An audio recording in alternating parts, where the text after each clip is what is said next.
Welcome back mga kabarangay. At kanina nga po sa ating first segment ay nabanggit po natin na nag-announce po ang COMELEC na magkakaroon po tayo muli ng registration activities mula po sa October 20, 2025 hanggang next year po, May 18, 2026.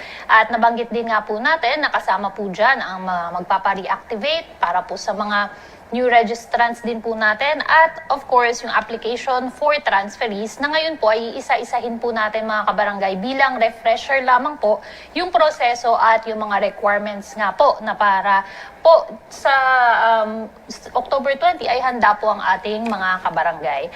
Attorney Boom, unahin na po muna siguro natin of course ito pong new registrations po siguro muna natin. Attorney, bilang paalala po muli sa ating mga kabarangay, ano nga po ulit ang mga requirements at proseso para dito? Well, as compared po sa last voters registration, kasi isa po sa mga naging concerns po ng ating mga kababayan, nagagamit po yung requirement na barangay certificate.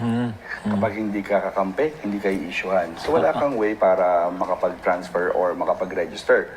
Now po, with the resolution for the resumption of voters registration on October 20 po, hindi po kami tatanggap ng mga barangay certificate, cedula, mga police clearance, company ID po. So, kailangan po mga government-issued IDs po na may nakalagay pong address, like driver's license, national ID, postal ID, NBI, PRC, and all other government-issued IDs po na may nakalagay pong address as proof na kayo po talaga ay residente ng lugar kung saan po kayo magpaparehistro. Ang mga kabataan, para kung boboto ho kayo ng SK, kasama ho sa new registration, ano?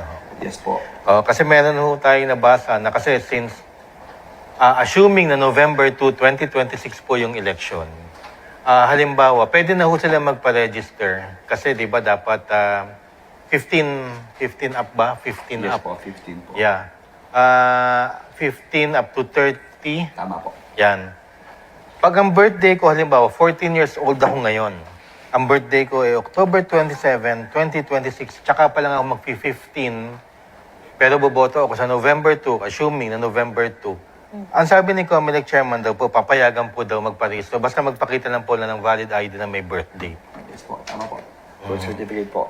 At saka po, gusto ko lang po i-point out, maliban po sa sinabi ni Kags Butch, yung mga registered na po na SK na nag-turn 18 na po, hindi na po nila kailangan magparehistro ulit.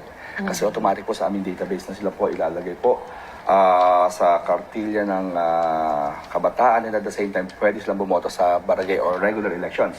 So, ibig sabihin po yung ating mga registered voter na kasama pa rin po sa SK mula 18 to 30, makakaboto po sila. One sa SK and the other one po sa barangay elections po. Yan po, maraming salamat, Attorney Boom. Ito naman pong kasunod para po sa mga nais pong magpa-reactivate ng kanila pong voters registration. Sino-sino po ang mga covered nito at maaaring mag-apply para dyan? Nangyayari po ang deactivation of voters registration pag 2 beses po na magkasunod na election na hindi po kayo bumoto. Dalawa? Yes po, nadedetect po ng aming system yan. Before po namin i-deactivate, nagbibigay po kami ng mga notices just to ensure po na nabigyan po natin ng tinatawag na due process ang ating mga kababayan po. Ang maganda po kapag reactivation po, hindi nyo kailangan pumunta po sa opisina ng aming, sa per city, COMELEC office po, per city or municipality. Maaari po kayong magpa-reactivate po through online hanggang April 24, 2026 po. You just need to send us the copy of the application form, send sa official email po ng COMELEC, and then makikipag-communicate po ang taga-COMELEC sa inyo para ma-interview at ma-verify kung talagang kayo po yan.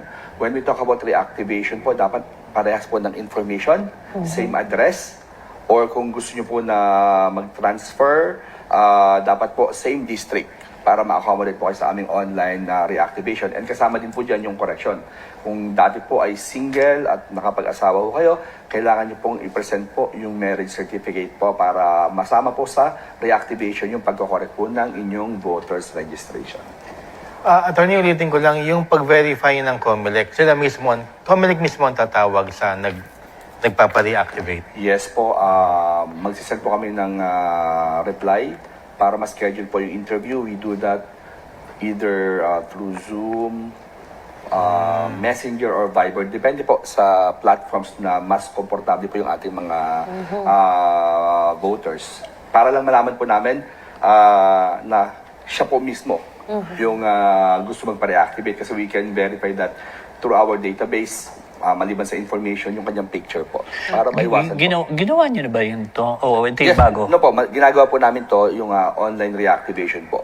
2 months or a month before po the last day of registration, siniset po namin yung deadline.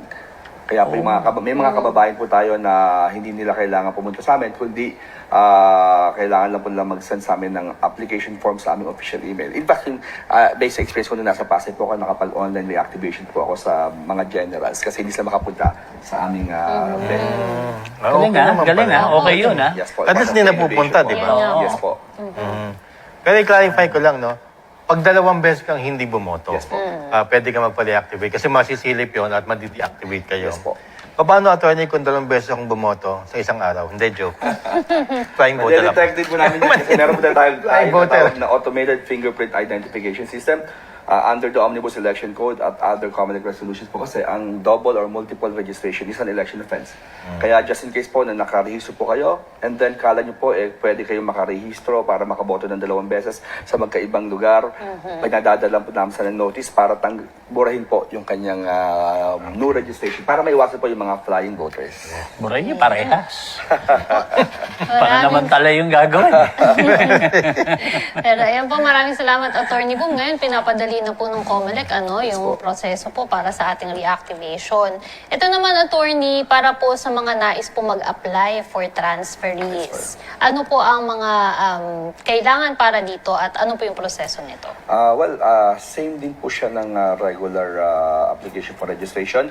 You just need to present po ID po, government-issued ID po na meron pong address para maiwasan po natin na ang isang tao po ay nagpaparehistro sa isang lugar kasi mas maganda ang benepisyo binibigay ng LGU unit kung saan siya nakatira. So pinagbabawal po natin yan para rin po maging exclusive sa mga constituents po talaga yung mga benepisyo. And ang pagpaparehistro po, hindi po siya para makapag-avail ng benepisyo.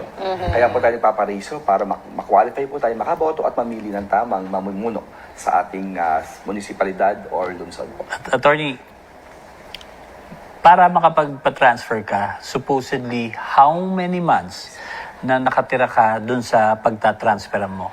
Under the law po, and even the resolution for the resumption of voters registration, same thing po, 6 months where you propose to vote immediately preceding the elections po. So, kailan po ba tayo huli nagkaroon ng election? So, you count that 6 months po. So, magiging qualified po kayo makapag-transfer po. Kunyari, May 13 yung election, atras ka ng 6 months. Yes po, tama po. Ganon, bago ka makapagpa-transfer. Yes po. Ang record po is yung on or before the day of the scheduled election, which is on November 2 po. Kunyari yun. Attorney, kung magpapatransfer ako, kailangan ko bang magpakita ng ID na may bago ng address? Halimbawa, papatransfer ako sa Mandaluyong. Dati akong Paranaque. Kailangan bang yung proof of residency, meron na akong ID na nandun na yung address ko? Yes po. Yes po. Isa po yan sa mga gusto naming ma-validate para maiwasan po natin na talagang ang nagpaparehistro lang sa isang lungsod o municipalidad ay talagang residente nun. Hindi siya pwedeng may bahay siya sa isang lugar, may bahay din siya sa iba. So parang binibigyan namin siya ng option provided makapag-present siya ng ID na may address kung saan niya gusto mag-transfer at bumoto. Po, maraming salamat po, Attorney. At I think we still have more time, Kags Butch, no? Ituloy na po siguro natin ito pong para sa inclusion and reinstatement po. I see. When we talk about inclusion tsaka reinstatement, for example po, last election, hindi ka nakaboto kasi na parang tinanggal ka after the opposition before the election registration board hearing. So, kailangan po ng court order yan para po kayo ay ma-include ulit sa voters list. Just in case naman po na meron pong court order para ipatanggal, so a-apply din po natin ito sa ating October 20 to May 18 voters registration. Mabilis mo kumuha ng court order? Usually po, kung siya po ay nag-file ng petition for inclusion, summary po yan eh. So dapat po nakakuha na po siya sa court para siya makaboto. So this time around, since mag-open na ating voters registration, ipapakita niya lang po sa atin yung court order para po siya ay ma-include po to be one of those sa ating voters list. Kags Butch, kayo po. Wala naman. Pwede na nating ituloy siguro. Opo, sige po.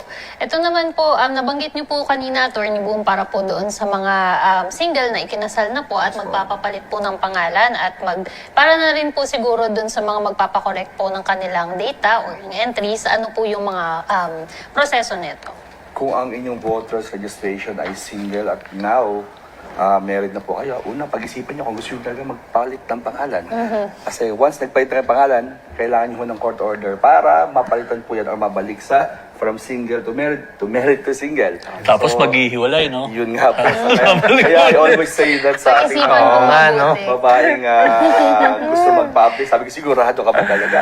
Kasi under the law, hindi naman talaga Required. mandatory. Opo. Hindi po ba? It's your choice. Pero once you chose to change its name ng inyong napangasawa, touch move yan. Kailangan nyo ng court order para mapalitan yan. Just in case naman po na kayo po ay nakakuha po ng favorable judgment sa petition for nullity of marriage and one of the prayers ay ibalik ang inyong maiden name. So, kailangan nyo magpakita po ng court order para po magkaroon po kami ng authority to change your voter's registration from married to single po.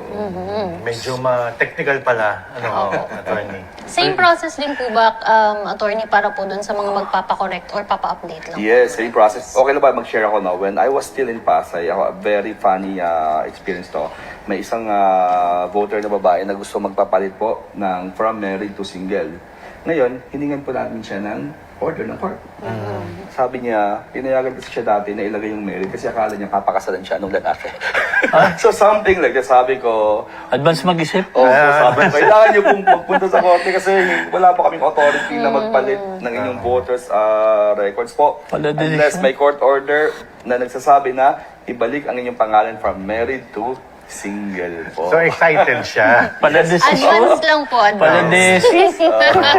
Ibang klase ng lalaki na yun. Talagang ang lakas ng Pero actually, mahirap po talaga, no, kapag nagpapalit na po ng pangalan. Bukod sa mahaba po yung proseso din sa pagpapapalit ng mga IDs, Yes. pati po pala sa ating voters registration. Yes po. Kaya